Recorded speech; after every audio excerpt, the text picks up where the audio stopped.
My name is Tobias Leenaert. I am a co-founder of ProVeg International. I went vegan in 1998, so 25 years ago more or less. And I did that basically because I couldn't justify killing animals for food or helping to mistreat animals for food. And how did you come to that conclusion? So we always had dogs when we were little kids, and I was asking myself the question one day, what is the difference between this dog here that we pet and the cow that is across the street in the rain and the meadow and we will eat her? And so I couldn't find any difference that I thought was morally relevant between these two species. So I decided, okay, so I have to stop eating cows and chickens and pigs. I only did it 10 years later though, when I was at university, because it took me a lot of time because I really loved the taste of meat. So I understand how difficult it can be for people to stop eating it. As far as like dairy and stuff, how did you come to the conclusion that you need to get rid of that? Yeah, as soon as I stopped eating meat, I also read about the problems with dairy and eggs, and I knew it was a matter of time before I would have to stop with those two. I did that in 98, and it was back then a lot more difficult than it is today, obviously. So I needed a couple of attempts, but in the end I did it and I stuck to it. And you're from Belgium, right? Yes, I'm from Belgium. And is it hard to do there, be vegan? Right now, no, it's not. Once you know how to do it, or once you've done it for a while, it becomes a second nature, and it's not more difficult in Belgium than here. I would say the difference is mostly between cities and countryside, which it is like that in every country. I would say that the difference between cities and countryside. And how did you know it would even be safe to do this? Like, don't people think they need to eat animals? I had information on the web and in books of authoritative organizations like the American Association for Dietetics, it was called at the time, that said that vegan diets were perfectly suitable for any age and that were adequate nutritionally. So I felt okay. That's what I wanted to hear, so I didn't look further. Yeah. And did you have any changes physiologically, mentally, or emotionally after going vegan? Not really physically, I think, but I was, that guilt or that feeling of like, I shouldn't do this, I shouldn't participate in the suffering, that was always present ever since I realized at that moment long ago that there was something wrong with it. So I kept eating meat, and I lived with that gnawing feeling of, you shouldn't do this, and that disappeared obviously after I went vegan. What does that even mean? How do you describe it? Like, how do you know you feel different because you're not eating animals anymore? That little voice that said like, you're participating in suffering, that voice isn't there anymore. So I'm much more at ease. Of course, with my consumption, we're always participating in suffering, but I've at least minimized it or reduced it tremendously. What about family and friends? How did they respond to all this? So my mom followed me being vegetarian, and then later when I went vegan, she thought like, oh, that's a bit too extreme, and then she followed also later becoming a vegan. My dad doesn't eat any meat in the house, also very little animal products in the house. He would eat some meat outside of the house, now and then, very rarely. And my brother I haven't had much success with. How were you able to influence your parents? Was it just by being you? Yeah, I didn't really influence much. I didn't really try much, but they saw my videos and read my interviews in newspapers, etc. So yeah, they could not but be influenced, I guess. Yeah. And do you ever find yourself maybe in a dark place being a vegan, and how do you deal with that? Yeah, sometimes you despair, and sometimes you feel like, oh my God, why is it still not happening, this big mass transition? Because it's so much easier today, and still people are continuing to just consume like they did. So that makes me sometimes despairing a little bit.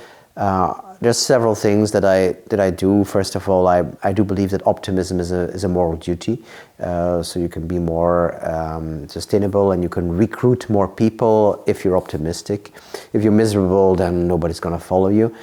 I also think that I'd like to see people as maybe pre-vegans or blocked vegans, or I do believe that most people do care about animals, only they don't care enough to make big sacrifices. And so one thing we have to do is to make sure as a movement that the sacrifices become as small as possible, the sacrifices that they have to make. So we have to create really good food and show them, look, there's nothing to lose.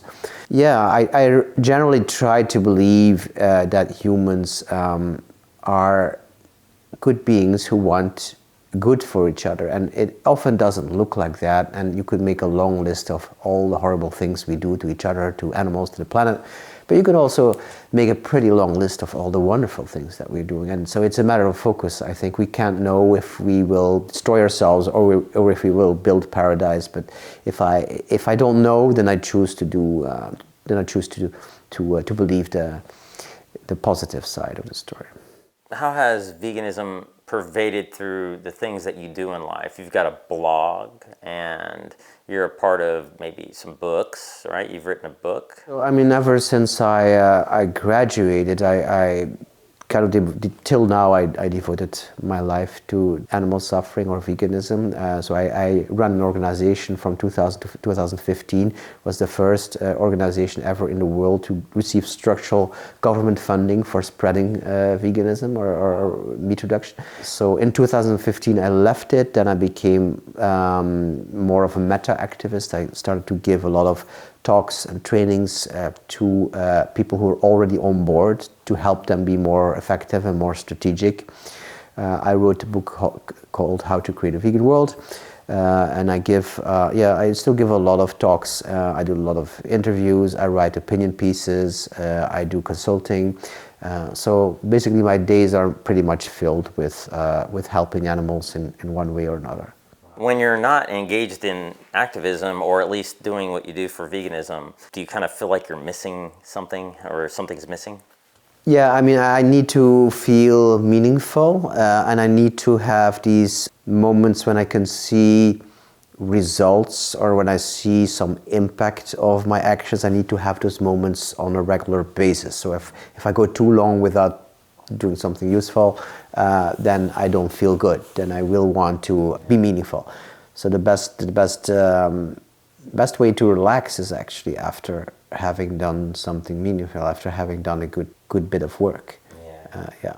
And here you are in America, and you've been at the AVA Summit. What were you doing here?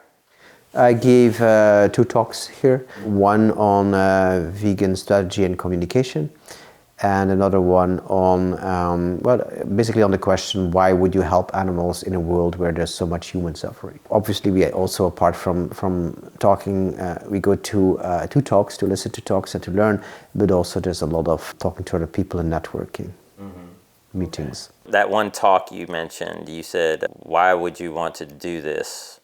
In a nutshell, why would you want to do this when there's so much human suffering? Yeah, there's 3 answers based on the philosophy of effective altruism. There's the fact that the scale is enormous, the scale of the human suffering. So we're talking of the animal suffering. We're talking about 70 billion animals a year, not counting fish. So that's incredible. The second one is the neglectedness of the issue. So we only spend a very tiny fraction of our time and donations as humanity on these problems. So if you look at the amount of philanthropic money, for instance, or donations that are spent on human causes, that's 99%, and animal causes is just 1%. And of that 1%, 99% will go to cats and dogs, to shelters. So the farmed animals get 0.015% of all the donation money in the United States. So that's 10 billion animals, not counting seafood, in the United States alone in 1 year. So you could say, you could ask, or somebody asks you, why are you giving money to animal causes while there's so much human causes to give money to? One answer is, well, because nobody else is doing it. Hardly anybody else is doing it. And the third reason is that, well, it would be silly to work on an issue if the issue is not solvable. But here we seem to be able to make progress. I mean, if we can influence other people to shift their diets, then we'll already, or make sure that people eat differently in one way or another, we will have avoided 99.9% of the human-caused animal suffering. So yeah, it's large scale, it's neglected, and it's solvable. And you're working on a novel. How does that tie into veganism? Basically puts humans in some way in the situation that animals are in. So I try to make people feel what it would be like to be entirely powerless when another species abuses you. Wow. And when do you think that might be? I'm not sure yet. I'm hoping somewhere next year. Yeah. And do you have some websites? So the website of the organization I'm affiliated with is proveg.com, and my personal website is veganstrategist.org. As far as the book that you mentioned earlier that you already have published, How to Create a Vegan World? Vegan World, yeah. And that's kind of funny because I ask that question a lot of times. Do you think we'll ever see one, and how can we get there? So I would love to ask you that question. Yes, as to whether we'll ever see it, I do believe, again, I like to be positive, and maybe we can see it in our lifetime. Maybe it will take ages. Try to be positive. And as to how, I mean, it will be, I think, a combination of moral change and technological change. So the moral change increases our motivation to do it, to change our diets or to adopt new food habits. And the technological change creates new alternatives so that the change doesn't require too much effort. So that combination of virtuous cycle is, I mean, in very rough terms, what will get us there. And then just the question, of course, how much confrontational action, direct action, protests, more aggressive action, maybe, will we need down the road? It's hard to say. It's also hard to say when that sort of action will be successful or will be the most productive, I think. Probably it's not yet, but there will be a time, I think, when it is. Yeah. Are you familiar with Gary Yourofsky? Yes, I am. Yeah. I think he's gone into that kind of, question before. Do you think we will ever have to resort in violence? It sounds like you think there's a potential for that maybe in the future. Well, there's a difference still between violence and direct action and confrontational action. I mean, tying ourselves up, breaking into factory farms and rescuing creatures, it's all direct action, it's confrontational and sometimes civil disobedience, but it's not violence. Violence would be like destroying property, hurting people. I'm not in favor of that. I think what Gary was saying is, like, it may get to a point where you have a person who's about to kill an animal, and you're saying, if you don't stop, I may have to stop you. Yeah. I mean, today that doesn't make much sense. Certainly not with farmed animals, but of course, if we would see somebody beat a dog in the street, and then we interfere, and for instance, so let's say we can't interfere by just giving him a light push, but we have to like smack him to the ground or something. I think many people might say that is justified, but they would not say that it's justified in the case of a pig being hurt. So it depends on the species. Yeah. Some people that answer, will we ever see a vegan world? They think it'll happen in their lifetime because in their mind, the first step will at least be normalizing it.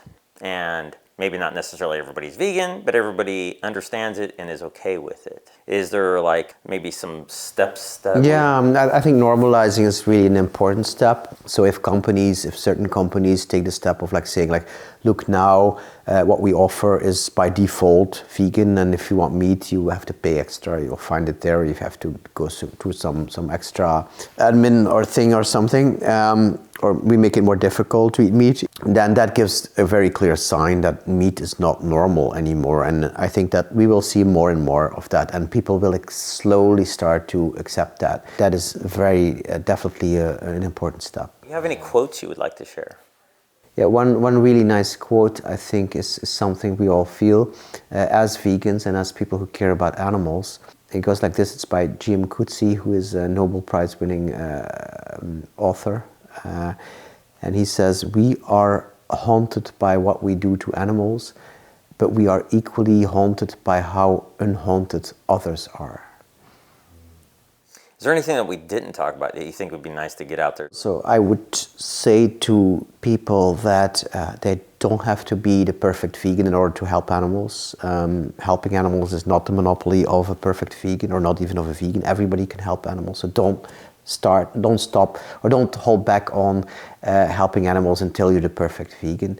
In any case, there's much more that we can do than making our own consumption perfect. So we will have a nice effect by being vegan for a lifetime.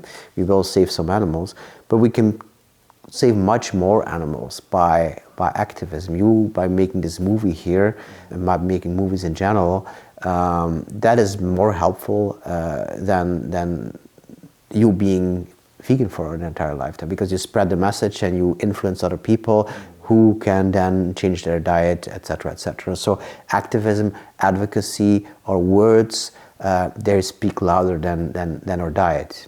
Both are important, but if you want to prioritize one, it's definitely advocacy.